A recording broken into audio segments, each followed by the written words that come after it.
जाणून घेतले हलिमा कुरेशीनं। प्रत्येकालाच आपला वाढदिवस हा अनोखा व्हावा आणि तो तितकाच संस्मरणीय व्हावा असं वाटतं। पुण्यातील काही तरुणांनी पुढे येऊन शेतकऱ्यांनी ज्यांच्या घरामध्ये आत्महत्या झालेल्या आहेत, आत्महत्याग्रस्त या कुटुंबांना त्यांनी मदत केलेली आहे आणि खऱ्या अर्थाने आपला वाढदिवस जो आहे तो सार्थक त्यांनी केलेला आहे। नेमकं काय उपक्रम होता आपण त्यांच्याकडूनच जाणून घेऊयात। नेमका असा उपक्रम हाती घ्यावा असं का वाटलं तुला? मी पण बोल। रक्षाबंधनचा दिवस होता।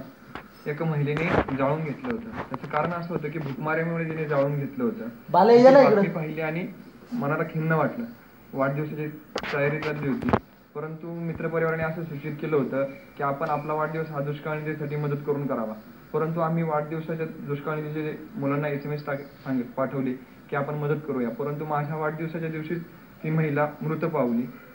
अक्षरशः मला वाढदिवस साजरा करू वाटत नव्हता, परंतु मित्रपरिवाराने सहकार्य केलं। आमच्याकडे मोठ्या प्रमाणात रक्कम जमा झाली। ती रक्कम आम्ही नेऊन त्या दुष्काळग्रस्त भागाला देऊ केलेली आहे। मुळामध्ये तसं बघायला गेलं तर आता महाराष्ट्रामध्ये जे आपण परिस्थिती पाहतोय, पुणे जिल्हा थोड्या प्रमाणात तरी पाणीसाठा शिल्लक आहे। महाराष्ट्रामध्ये आपला पुणे जिल्हा सोडून इतरत्र ठिकाणी पिण्याच्या पाण्याची पण भयानक अवस्था असते। मग त्या लोकांपर्यंत खरंच आपल्या मदतीचा हात पोहोचावा, आपण एक माध्यम निर्माण होतोय, ही सर्वांसाठी एक चांगली गोष्ट आहे।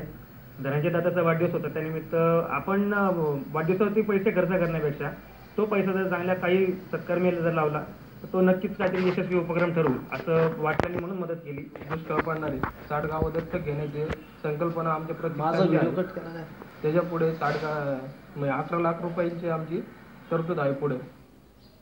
आणि आपण बघतोय